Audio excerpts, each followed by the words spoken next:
Saudações, Alvinegra!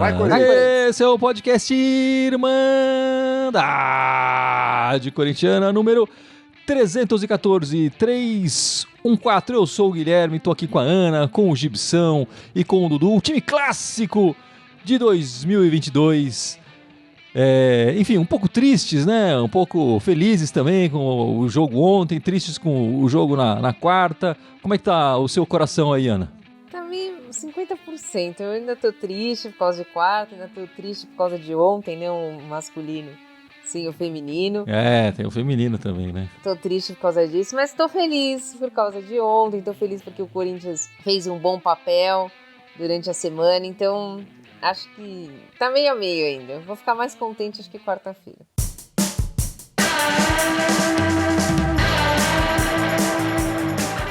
Bom, meus amigos, então vamos começar falando primeiro do jogo de quarta-feira, né? Da Copa do Brasil, nosso vice-campeonato nas penalidades aí. Como tá falando o Daniel Monteiro aqui comentando no nosso Facebook, a gente estava com 3-1 nas penalidades e acabou depois perdendo. O time empatou, né? Começou perdendo com 6 minutos, estava perdendo de 1-0, depois empatou. Mas eu queria perguntar pro Gibson, que é um fã da Copa do Brasil, né, Gibson? Conhecedor. Total. Um profundo odiador da Copa do Brasil. Mas que análise você faz da campanha inteira? Não só da final, né? Mas da campanha inteira, do que foi o Corinthians nessa Copa do Brasil. A campanha do Corinthians na Copa do Brasil, pra mim, surpreendeu, assim como a campanha do Corinthians pelo menos no segundo semestre inteiro, né? Quiçá até do começo do ano. Porque no começo do ano as perspectivas eram muito ruins. Jogamos bem meia boca ali o Paulista. E a Copa do Brasil, pô, a gente conseguiu chegar na final, cara. Contra um dos times mais badalados da atualidade, que tem um elenco milionário. O que me deixou feliz foi que o time fez uma bela partida lá no Rio. Né? O segundo tempo, pô, botou uma pressão danada nos caras, meu. Você via na transmissão a arquibancada calada, bicho. Todo mundo morrendo de medo ali. Óbvio que todo mundo quer ganhar um título, mas ficou claro, assim, eu fiquei feliz pela evolução do time. Né? A evolução do time ficou muito, muito, muito clara nesse jogo, né? E me deixou feliz. Concordo com um pouco com o que o Gibson falou, que eu acho que o Corinthians, assim como na Copa do Brasil, como no campeonato, foi evoluindo. Acho que o Corinthians entrou um pouco, não se preocupando tanto com a Copa do Brasil e mais com Brasileiro e Libertadores, né? E colocou um time C, D na primeira partida, a gente acabou empatando. Mas eu vi o Corinthians evoluindo, assim como foi passando das fases, foi evoluindo. Você vê pelo menos hoje um técnico que conhece bem o clube, que conhece bem os jogadores, sabe das importâncias das competições, e a gente espera só que pelo menos essa filosofia ou esse espírito que o Corinthians demonstrou na quarta-feira siga agora para o final do campeonato e consiga se manter para o ano que vem. A gente teve 2 jogos abaixo, que é o primeiro jogo contra o Portuguesa Carioca e o primeiro jogo contra o Atlético Goianiense. O resto a gente jogou muito bem. Eu não vou comentar aquele jogo contra o Santos, que depois que vai 4-0, mas o resto, o Corinthians jogou muito bem. O Corinthians se portou muito bem nos 2 jogos no Maracanã, tanto contra o Fluminense e contra o Flamengo. Então, faltou um pouco mais de sorte no primeiro jogo, na Neoquímica Arena. Um pouco mais de sorte, um pouco mais de percepção do VAR também, poderia ter ajudado um pouco, né? Eu acho que o Corinthians foi evoluindo mesmo, como o Gibson falou, mas aí foi evoluindo durante o tempo mesmo. Não foi na Copa do Brasil que isso aconteceu. A gente viu uma evolução um pouco ainda engatinhando até ser eliminado da Libertadores. A hora que o Corinthians foi eliminado da Libertadores, parece que evoluiu. Aí melhorou no Campeonato Paulista, melhorou na Copa do Brasil. No Brasileiro, né? No Brasileiro, né? Se o Corinthians conseguir manter o que depois da declaração dele eu achei um pouco difícil, eu acho que o Corinthians já sairia na frente para um próximo ter um ano melhor. Conseguiria manter? Ter o VP. E os jogadores. Eu acho que o Maicon é uma escolha do Corinthians não manter, porque eu acho que se tiver algum dinheiro sobrando, vai para Balbuena e Yuri Alberto. Mas manter Balbuena, manter Yuri Alberto, não vender o Fausto Vera logo no começo do campeonato, assim, no começo do ano. Tentar manter alguns jogadores, Roger Guedes, Juliano, Renato Augusto. Eu acho que o Corinthians sairia na frente já para ter um ano de 2023 melhor. Mas eu ainda estou em dúvida se o Corinthians vai conseguir fazer isso. Nas nossas estatísticas da Irmandade, né? A gente pode falar que na Copa do Brasil, Em 10 jogos, o Cássio foi eleito 3 vezes o melhor em campo, o craque do jogo, né? O Juliano foi 2 vezes o craque do jogo, inclusive na final, marcou o gol de empate. As únicas 2 vezes que o Juliano foi eleito craque do jogo no ano foram as duas partidas pela Copa do Brasil, né? O Renato Augusto, Mantuan, o Rony já foi eleito também o craque do jogo na Copa do Brasil, o Jô, o Yuri Alberto, enfim. E aí isso acontece, acho que no Brasileiro vai ser mais difícil a gente ver isso, mas a gente costuma dar notas, né, para os jogadores ao final de cada partida, né? E o melhor jogador do campo... Você tem aí? Que jogo que o Rony Eu não lembro da tabela, preciso acho olhar. Que foi aquele contra o Santos. Eu acho que foi esse pode jogo. Pode ser. Tem que emoldurar uma coisa dessa. A fotinho do craque do jogo. Dele. Enfim, mas a gente dá nota no final da partida para todos os jogadores, né? E o Renato Augusto, apesar de ter sido eleito apenas uma vez craque do jogo e o Cássio 3 vezes craque do jogo, pelas notas, a média final do Renato Augusto foi melhor nas 10 partidas do que do Cássio. O Cássio ficou em terceiro nas melhores médias, né? O primeiro é o Renato Augusto nas notas, o segundo foi o Yuri Alberto, o terceiro é o Cássio. Algumas curiosidades que a gente conseguiu puxar aqui. O Adson foi o único jogador que participou das 10 partidas da Copa do Brasil. E o Juliano tem uma média interessante, né? Ele tem 5 gols fez 5 gols na Copa do Brasil e uma assistência. E ainda 48 rodadas dos outros campeonatos, né? Ele tem apenas 2 gols e 6 assistências. Quer dizer, na Copa do Brasil ele foi muito mais efetivo pro Corinthians. Não à toa acabou ganhando o troféu artilheiro da Copa do Brasil, né? Acho que isso encerra um pouco a nossa participação na Copa do Brasil. Acho que os companheiros aqui falaram bem do que foi a nossa participação, a nossa evolução.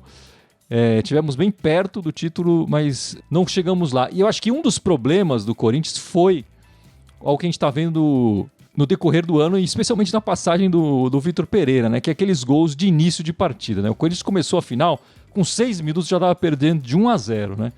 E aí a gente foi buscar, o Corinthians já levou 15 gols nos 10 primeiros minutos, ou do primeiro tempo, ou do segundo tempo. São 15 gols no ano, né? O time já sofreu 57 gols no total, desses 15 foram nos 10 primeiros minutos do primeiro ou do segundo tempo, né? Os Urubus acabaram fazendo gols nesses primeiros minutos em 3 jogos, né? Nas duas partidas da Libertadores e nesse jogo da Copa do Brasil. Quer dizer, a gente contra esse adversário que é complicado já, a gente já começa mal, já começa perdendo, e aí fica muito difícil, né? E lembrando que o Corinthians em 2022 tem apenas 2 viradas no ano, né? Por acaso são 2 jogos que o Corinthians levou gols também no início da partida, mas um foi contra o Ituano no Campeonato Paulista, ainda era o Lázaro, treinador, isso. E contra o Atlético Mineiro no Campeonato Brasileiro, né? Que a gente começa perdendo, acho que em 2 minutos a gente estava perdendo de 1-0 e depois vira no final da partida com os 2 gols do Fábio Santos, né? Foi a única virada que o Vitor Pereira tem no campeonato. Então, o Corinthians, quando começa perdendo de 1-0 com 6 minutos de jogo, o Corinthians não tem a capacidade de virar a partida, não mostrou essa capacidade de virar a partida. Fica complicado, é um peso que o Corinthians leva pro resto da partida e consegue no máximo um empate. E foi o que aconteceu na final, levando para as penalidades, né? Mas assim, essa desatenção no início tá fazendo o time sofrer demais nas competições, né? Aí prejudica tudo que você ou treinou, tentou colocar em campo, né? Independente de quem tá escalado, mas que nem você falou, você tomar um gol com 6 minutos, quebra todo aquilo que você previu já. Desses 15 gols, 9 aconteceram antes dos 5 minutos. E 6 aconteceram antes dos 2 minutos de jogo. Quer dizer, é muito no início da partida mesmo. Enfim, mas tá aí a participação do Corinthians na Copa do Brasil e o nosso problema aí crônico de levar gols no início da partida. Mas no fim de semana a gente foi para a pescaria, né, Ana? E a gente conseguiu, apesar de começar com a cabeça fora do jogo, a gente conseguiu um bom resultado aí no sábado na Vila Belmiro. A gente conseguiu um resultado bom, se você ver a partida toda, né, do jeito que tava, realmente foi um resultado, eu diria, até surpreendente, né, porque a gente entrou totalmente desligado, pensando ainda na quarta-feira, pensando atrás, né, que não adianta, a gente sabe que é ser humano, isso acontece, mas não adianta ficar pensando no que já passou. E ainda por cima tivemos uma expulsão com 40 do primeiro tempo, né? O VP, mais uma vez, mexeu no time, mudou a tática, colocou jogadores que não tinham atuado contra o Flamengo. Todo mundo sentiu, óbvio, mas quem estava em campo acho que sentiu mais. E ele conseguiu equilibrar a partida até que o jogador do Santos foi expulso também. E aí o time assentou e a gente conseguiu, num contra-ataque, o gol, acho que aos 45, né, do segundo tempo, que deu a vitória ao Corinthians. Eu acho que foi como se fosse um alívio, assim. Porque quando você tá ladeira abaixo, você precisa tentar parar o ladeira abaixo mais rápido. Não que o Corinthians seja ladeira abaixo no campeonato, mas de sentimento, de tristeza. Tava todo mundo triste, tava todo mundo pensando na quarta-feira. Foi bom porque eu acho que vai estancar isso nesse momento. E como é que você viu essa partida de ontem, Dudu? Resumindo muito o que a Ana falou também, né? O Corinthians entrou meio chateado, sei lá, tava assim que o juiz apitou o início do jogo, acho que o Corinthians já tava querendo que apitasse o final do jogo, porque era nítido que alguns jogadores não estavam contentes lá, né? O Roger Guedes falou que ele não tava nem querendo entrar em campo. Você vê como são as coisas, né? Ele não queria entrar em campo e foi ele que fez o gol da vitória. Mas aí a gente vê o dedo do técnico, né? Apesar da gente ter terminado o primeiro tempo com 1 a menos e começar o segundo tempo, ele fez umas mudanças, acho que o Corinthians se encaixou melhor, ficou mais compacto. E aí, quando o Cássio malandramente conseguiu arranjar uma expulsão deles, o jogo ficou igual, e aí o Corinthians conseguiu se sobressair. Mas enfim, depois a gente acabou sendo coroado aí no final do jogo, numa bela tabela aí do Ramiro e do Roger Guedes, que o Roger Guedes foi fominha até o final.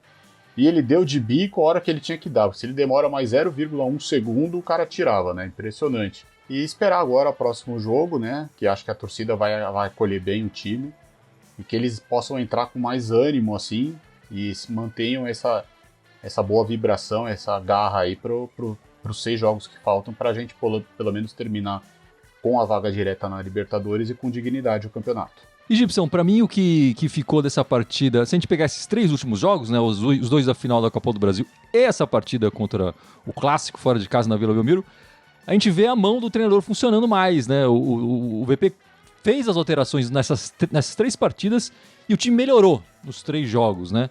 Ele tá entendendo o que tem na mão e tá conseguindo potencializar isso quando precisa. Ele tá lendo o jogo de maneira a fazer as alterações corretas pro time melhorar, né? No jogo de ontem ficou bem claro, né? Assim, eu não lembro de o nosso treinador ter feito 4 alterações logo no intervalo, né? Ele viu que o time não estava rendendo, não só não estava rendendo, como tinha acabado de perder um atacante, trocou 4, foi de baseada. E o time mudou. E no final da partida foi coroado lá com o gol do Roger Guedes. Eu acho que esse gol foi importantíssimo nesse momento, pelo que a Ana falou, porque assim, eu acho que ajuda a virar a chavinha. E ajuda, acho que a mudar a chavinha do Roger Guedes, que vinha num momento muito ruim. Inclusive nos jogos da final ele desperdiçou chances. No segundo jogo teve um gol ali que ele perdeu, que não poderia nunca ter perdido, né? Então, isso ajuda a trazer a confiança de volta pro cara. Um atacante que vive de confiança. Então, o VP tá mostrando que tá com o time na mão mesmo. E eu torço pra que ele renove agora no final do ano, pra já começar a fazer o planejamento pra próxima temporada, já ver o que pode trazer de reforço. Eu gostaria muito de ver ele podendo fazer essa pré-temporada, enfim, começar um ano do zero, assim, tipo, começar um ano limpo. Sem dúvida nenhuma, né? E essa vitória contra o Santos é a segunda dele em clássico, das 2 contra o time da Vila, que por acaso também foi o que derrubou o nosso treinador anterior e possibilitou a chegada dele, né? Já faziam 9 jogos que o Corinthians não vencia fora de casa, né, no Campeonato Brasileiro, conseguimos vencer lá na Vila. E com a vitória também o Vitor Pereira iguala a pontuação que o Silvinho fez no campeonato do ano passado, né, em 2021. A pontuação que o Silvinho tinha no final do campeonato, né? Ainda tem 6 jogos para fazer. 6 jogos a menos, né? E acho que foi a Ana que falou no nosso grupo, né? Indo mais longe nas outras competições, inclusive, né? Do que o Silvinho foi. E como é que tá você, Ana? Você que era em cima do muro, o VP fica, o VP não fica. Você, se dependesse de você, fica ou não fica? Hoje ele ficaria, se dependesse de mim, exclusivamente, porque eu acho que ele vai conseguir o objetivo, que é a vaga direta para Libertadores. Vendo aqui a tabela, eu acredito que só uma desgraça muito grande tiraria essa vaga hoje nossa. Então, para mim, hoje ele ficaria, por vários motivos. Primeiro, porque alcançou os objetivos. Segundo, porque ele chegou, acho que 25 de fevereiro, se não me engano. De 25 de fevereiro a 23 de outubro dá praticamente 8 meses. E em 8 meses a gente viu o time melhorar. A gente não viu o time melhorar porque o Renato Augusto arrebenta e faz 3 gols, ou o Roger Guedes. A gente vê que o coletivo melhora o time. Então a gente vê a mão do treinador, sim. E ele chegou, para mim, na minha opinião, a gente só não chegou aonde poderia ter chegado no Campeonato Paulista. Que foi logo que ele chegou, né? Exato. Ele também estava conhecendo a equipe. Exato. Foi o único campeonato que pra mim ele ficou abaixo. O resto, ele superou aonde eu gostaria que o Corinthians tivesse chegado durante o ano, então eu acho que ele merece sim ficar. Espero que ele possa ficar. A gente sabe que são questões familiares, isso é mais difícil, né? Questão dele com a sogra, que não dá parece que para ela vir, questão, acho que de saúde, mas então se ele puder e tiver condições, vai ser muito bom, porque foi o que nem a Ana falou, a gente viu nele uma evolução. A gente viu muitas vezes o Corinthians liderando o Campeonato Brasileiro, mas sem vários jogadores, né? A gente ainda não tinha o Yuri Alberto, não tínhamos o Balbuena, a gente estava sem o Renato Augusto, que ficou um bom tempo machucado, o Maicon não estava jogando, o Fagner não estava jogando, e a gente conseguiu liderar o Campeonato Brasileiro por um tempo. Impressionante. Então a gente percebeu que assim, ele foi conhecendo o clube, foi conhecendo os jogadores, foi conhecendo os campeonatos, e ele conseguiu dar a cara dele pro time. E concordo com o que a Ana falou, a gente vê uma bela evolução, a gente espera que ele fique para fazer uma pré-temporada talvez decente, para pedir ou não jogadores, ver o que a comissão também, né, entrega para ele, o que a gente vai poder contratar, para aí sim começar um ano com uma filosofia, um projeto, e poder ter alguma esperança de título pro próximo ano, coisa que esse ano a gente não tinha e quase conseguimos. Como eu falei agora há pouco, eu gostaria que ele renovasse, gostaria que ele tivesse a possibilidade de fazer o planejamento para o ano que vem, a pré-temporada. Eu acho que tem que dar continuidade no trabalho, né? Não é questão de ser o VP, eu digo, se fosse qualquer técnico que tivesse tido o desempenho que ele teve, eu gostaria que tivesse continuidade, né? Aqui no Brasil a gente tem maneira de rifar muito rápido os técnicos, né? Então, não é no caso do Silvinho, porque ele tá fazendo estágio, não era técnico, né? Mas... Não, eu ia fazer essa observação do Silvinho, mas você falou, desde que haja evolução no time, desde que você veja ele fazendo um bom trabalho. Aí o Silvinho realmente se encaixa nessa... porque ano passado, a segunda metade do brasileiro que chegou lá, as contratações, ele teve o mesmo aproveitamento de antes de chegar com os reforços, enfim. Então, obrigado, tchau. Ele teve um momento ali de 10 partidas interessantes que parecia que ia para algum lugar e depois o time realmente não emplacou, o Silvinho, né? E o Vitor Pereira não, o Vitor Pereira tem... Enfim, a gente viu desde o início do trabalho do Vitor Pereira ele mexer muito mais na equipe do que a gente viu nos meses com o Silvinho, né? Isso é inegável. Tentar esquemas, momentos diferentes, soluções diferentes para a equipe. Em alguns momentos deu certo, outros momentos deu errado. E eu acho que é isso que é mais importante do que, enfim, de tudo. Ele chegar e falar honestamente o que ele está tentando e o que ele está vendo de resultado nas coletivas. No momento que ele chega para falar com o torcedor, com os jornalistas lá, ele é honesto. Ele fala, eu tentei isso, não deu certo. Eu tentei isso, deu certo. E às vezes ele se contradiz, mas ele mostra o porquê que ele tá fazendo. Quer dizer, em determinado momento ele falou que não dava para jogar Yuri Alberto e Roger Guedes, depois ele voltou atrás e expôs isso também, né? Isso eu acho que é o mais importante. A gente via o Silvinho falar uma coisa quando a gente entendia o que ele queria dizer e o time fazer outra coisa. Então... o time fazer um jogo pior, ele não, porque... nós exatamente. tivemos mais cruzamentos na área. Falei, tá, e daí, idiota? Mas o time não jogou nada, cara. Tipo, né? Ele ficava achando uma estatística positiva no meio de uma mar de desgraças, né? Tipo... Exatamente. Então, assim, acho que aqui na Irmandade todo mundo torcendo pra ele ficar. Tem essa questão familiar que o Dudu falou, e tem a questão que apareceu agora nessa última coletiva, quem falou de time competitivo, né? De poder disputar melhor os campeonatos. Que é uma coisa que quando ele chegou no Brasil... ele olhava pro elenco e talvez visse de uma forma, mas na prática, com os jogos 2 vezes por semana, ele percebeu que ele precisa ter mais jogadores, né? Ele precisa ter um elenco mais recheado para disputar de verdade os campeonatos, né? E eu acho que é isso que ele está conversando com a diretoria, a possibilidade de contratações e quanto se vai gastar nessas contratações, enfim, o quanto que ele vai poder gastar e poder escolher.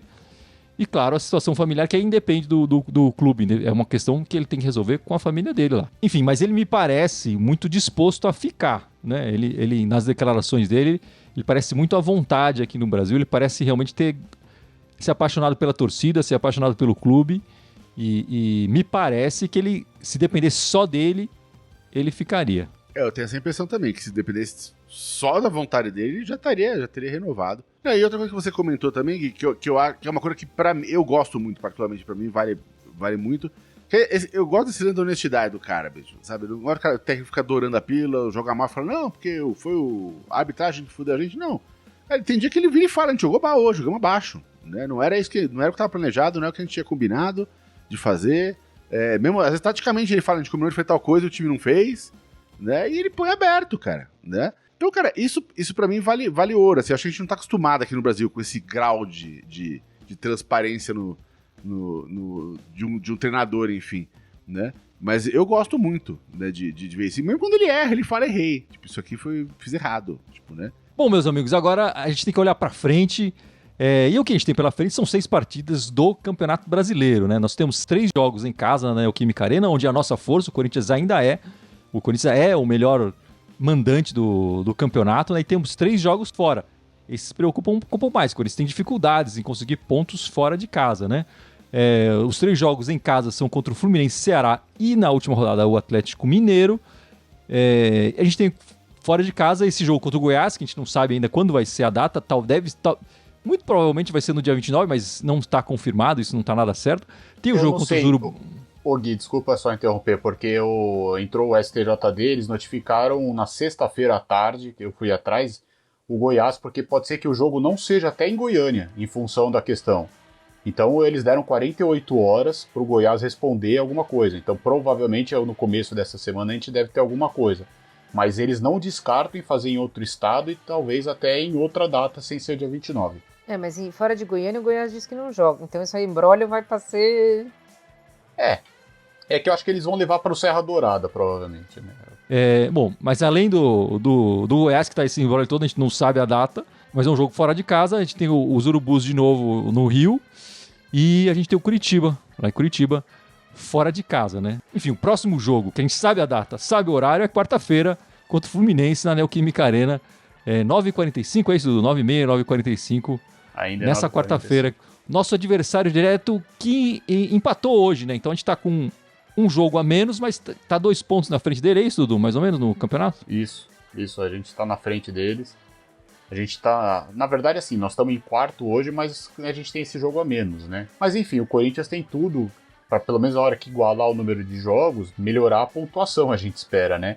Mas na pior das hipóteses, a gente consegue aí, vai manter o 4º lugar, mas é um adversário que a gente, se conseguir ganhar agora, abre 5 pontos dele com um jogo a menos, né? Tô confiante para esse próximo jogo, até porque, que nem eu falei, acho que a torcida vai acolher bem o time, a Neoquímica Arena vai estar lotada, e acredito que o Corinthians vai fazer uma grande partida. Pra mim, é assim, se a Neoquímica Arena estiver lotado, não vai ter o que segure. A gente conseguiu a vitória ontem e conseguimos poupar alguns jogadores importantes, como o Fagner, como o Renato Augusto. Existe aí o desafio de substituir o Yuri Alberto, que vão ter que ser consertados. A gente também não tem o Watson, então falta um pouco de atacante pra gente. Mas eu acho que se a Neoquímica Arena estiver lotada, a gente sobressai isso e consegue a vitória. Eu acho que se fosse eu jogar o time inteiro, o Criana falou, o estádio com a torcida apoiando, e o time inteiro, como vinha jogando, acho que não tem porquê não conseguir um bom resultado. Não que vai ser um jogo fácil, o time do Fluminense não é um time bobo, não. Né? Mas o Yuri Alberto já vai estar fora com a da expulsão. Né? Então já vai precisar de alguma engenharia ali na frente para ver como é que vai ficar. Se vai manter provavelmente vai manter os 3, mas enfim, quem que vai ficar de que lado. Eu acho assim, é um jogo difícil. Né? Se for pegar o que falta pra gente no campeonato, faltam 6 jogos, 3 em casa, 3 fora, mas mais do que 3 em casa, 3 fora, faltam 3 jogos com times que são concorrentes diretos ali na frente da gente, que é o Flu, o Fla e o Atlético Mineiro. E os outros 3 são os 3 times que estão logo acima da zona de rebaixamento. Né? O Goiás, o Ceará e o... Curitiba. Né? São os 3 times que estão logo... Ou seja, estão lá embaixo. Os times estão jogando muito mal. Eu acho que se a gente conseguisse com esses 3 times, mesmo jogando fora de casa, essas 3 vitórias, isso pra mim já garante a Libertadores e já acaba com o problema. Porque se for pegar esses times que estão ali em volta da gente nessa briga pela Libertadores, todo mundo ali com 50 e poucos % de aproveitamento, né? Então se a gente tiver em 6 jogos a gente ganhar 3, né? A gente garante fácil ali a Libertadores. Tá tranquilo. Óbvio que jogando em casa a gente não vai querer perder. E a gente tá com um retrospecto bom em casa nesse campeonato, enfim. Eu acho que, assim, pelo menos dá pra arrancar o empate, mas eu gostaria que o time jogasse a Vera pra vencer esse jogo. Mas, Dudu, fala pra mim, essa semana aconteceu a bola de ouro lá da France Football e pela primeira vez eles deram o prêmio Sócrates, né? E como é que foi? Quem ganhou? Por que ganhou? Então, a France Football fez o Prêmio Sócrates, né, que a gente sabe, para o jogador que mais faz coisas pelo país, né? Trabalhos sociais, né? Trabalhos sociais, né? A gente não sabia, que nem a gente trouxe aqui, quem ia concorrer, quem estava concorrendo, mas o vencedor, o grande vencedor, o histórico, por levar o primeiro Prêmio Sócrates, foi o Sadio Mané, de Senegal, né? Atualmente ele está no Bayern de Munique, mas já jogou na Inglaterra, no Southampton, no Liverpool, e ele ganhou por esses trabalhos sociais que ele faz pelo país, né? Ele fez pelo menos 5 grandes projetos lá, fora que ele mantém ainda alguns projetos que eu vou falar para vocês. Então, por exemplo, ele fez uma doação de 455 mil libras, né, para a construção de um hospital com maternidade na cidade dele. Ele doou 250 mil libras para financiar uma escola secundária na cidade dele também, porque só havia uma, e ele enviou também laptops para os estudantes da unidade. Durante a pandemia, ele fez uma doação de 41 mil libras, né, para o comitê da cidade combater a Covid-19 em Senegal. Também na cidade dele, na vila dele que ele fala, ele paga 70 euros para cada família e fornece a internet 4G para todos os moradores, para que eles possam ter também a comunicação com o mundo. Ou seja, né, então ele recebeu do irmão do Sócrates o prêmio da France Football, que é a idealizadora do Bola de Ouro, por essas ideias, essas questões sociais, esses trabalhos sociais que ele faz, que é muito legal, né? Bacana mesmo aí, parabéns Sadio Mané, que esse ano ganhou também a Copa lá africana por Senegal e vai disputar a Copa do Mundo, então nós vamos ver ele em ação na Copa do Mundo. A impressão que eu tenho é que muitos deles ajudam em muitas causas, né? Alguns ajudam, sei lá, por publicidade, pra ficar bonito na foto, pra postar no Instagram. Outros fazem isso porque eu acho que é realmente importante, né? E eu acho que esse prêmio vai trazer visibilidade pra quem faz esse tipo de ação e vai estimular mais jogadores a fazerem isso, acho que de coração e não pra ganhar o prêmio da France Football, sabe? Tipo, né? Porque dá pra saber quando o cara tá fazendo a picaretagem, dá pra saber quando o cara tá fazendo porque o cara realmente curte fazer, né? Então eu fiquei muito feliz com o prêmio do Sadio e principalmente fiquei feliz de ser um prêmio com o nome do Sócrates, né? Pô, demais. Ele acaba levando o nome do Corinthians junto, né? Porque ele fica marcado pela democracia corintiana que... enfim, depois ele levou esses questionamentos sociais também na Itália, enfim, por onde ele passou. Enfim, o que você achou da premiação, Ana? Eu achei muito legal, eu achei boa a ideia, para que também a gente conheça essas iniciativas que a gente não tem ideia, porque muitas vezes a gente vê só o jogador no campo e acha que ele é só isso. Tem esse estereótipo também, muitas vezes o jogador não é só isso, alguns são, mas nem todos são. Então eu acho que isso aí ainda pode incentivar outros. Às vezes a pessoa quer fazer, mas não sabe como. Talvez um jogador possa chegar no Mané e falar como é que eu faço isso e tal, ele vai explicar, vai ajudar, tipo, sabendo. Eu acho que isso pode fomentar mais ainda essas boas ações. Lembrando que a política se envolve em tudo, né? E o futebol também é política. E esse prêmio acho que serve para mostrar um pouco isso, né? Dá para se fazer política, dá para se fazer o social, visando coisas boas e não apenas isenção de imposto de renda ou coisa parecida aí. Um trabalho, construiu escola, hospital, essa doação impressionante, o trabalho do Mané aí no Senegal. Muito parabéns e que outros sigam o seu exemplo, né? Falando de brincadeira de Mané, ele não tem nada, né? E a gente vai terminar esse podcast numa nota um pouco mais triste, digamos assim, porque essa semana as meninas decepcionaram a gente, né? Infelizmente ontem fomos eliminados da Libertadores, né? Perdemos de 2-1 pro Boca Juniors. Mas mais do que ter perdido e ter sido eliminado, foi uma Libertadores difícil pro Corinthians. Foi uma Libertadores que o Corinthians não jogou bem. A minha impressão é de que o Corinthians estava extremamente cansado. Erravam passes absurdos, perdiam um gol embaixo do gol. Perderam um gol mais perto do gol do que aquele gol do Roger Guedes quarta-feira. O time não foi bem e o Arthur Elias ontem deu uma entrevista que não sabe se vai continuar ainda no Corinthians. Então, nós temos a saga do VP e agora vamos ter a saga do Arthur Elias. Acho que vai ter que sentar, ver direitinho, planejar melhor o ano, ver o calendário, ver se está correto, porque eu acho que faltou um pouco de planejamento esse ano. Mas as meninas já deram muita alegria pra gente, né, Gibson? Elas Mesmo esse ano, foram campeãs brasileiras. Sim, sem dúvida. Não, ninguém duvida do trabalho e duvida delas, do empenho delas em jogar. O cara falou, cansou, chegou cansado o time. Né? Foi uma pena mesmo. Porque tinha tudo pra levar a terceira Libertadores na sequência. Eu acho que isso faz parte pelo que o Corinthians feminino vem fazendo, não só esse ano, mas nos anos anteriores. A gente tá sempre jogando todas as competições, estamos disputando todos, então o time joga bastante. E a gente espera aí que o Corinthians ano que vem se acerte e acho que nada mais justo, né? Ter um pouquinho de descanso agora para as meninas, porque ganharam tudo aí com frequência aí, estão cansadas. Deixa descansar um pouquinho, ano que vem tem mais.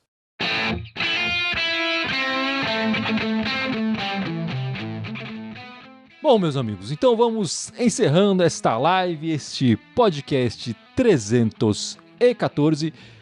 E, classicamente, o Gibson vai lembrar as nossas redes sociais. Bora, vamos lá. Temos 10 redes para vocês acompanharem e interagirem com a gente. Estamos ao vivo hoje em 2 delas, no Facebook e no YouTube. Mas temos também o Instagram, o Twitter, SoundCloud, iTunes, Deezer, Spotify, Telegram e TikTok. Todas elas Irmandade Corintiana com TH, só no Twitter que é Irmandade Timão. Iana, a lojinha da Irmandade tá aberta, é isso? Tá aberta, é só vocês acessarem aqui o link na descrição do vídeo. Lá vocês podem ter o link da camiseta e da caneca, que a gente está colocando o preço de custo, né? Então tudo que a gente gastou para produzir é o que está sendo cobrado. Uma camiseta e a caneca, vocês podem levar os dois já de uma vez. E Dudu, na semana que vem, a gente tá ao vivo na quarta-feira e no sábado, porque domingo é eleição. Exatamente, estaremos... Quarta-feira é certeza, como a gente já sabe aqui, o horário, tudo. Sábado a gente não sabe ainda, né? Vamos esperar a definição da CBF se vai ter o jogo ou não, mas vamos estar com o nosso podcast no sabadão. Vamos só definir o horário também, porque a gente não sabe qual que vai ser o horário do jogo, se é que vai ter jogo. Vai ser um pós-jogo na quarta-feira e quem sabe sábado já um pós-jogo com a gravação do podcast, mas vamos informar vocês nas nossas 10 redes que nem o Gibson falou aí. E no sábado que vem é o especial de Halloween da Irmandade, então, por favor, compareçam, certo? Doçuras ou travessuras, né? Então é isso, meus amigos. Vamos ficando por aqui. Espero que vocês de novo na quarta-feira e no sábado para participar do nosso pós-jogo com gravação ou da nossa gravação do podcast da Irmandade, certo? Muito obrigado pela participação de todos. Vai, Corinthians! Vai, Corinthians! Vai, Corinthians!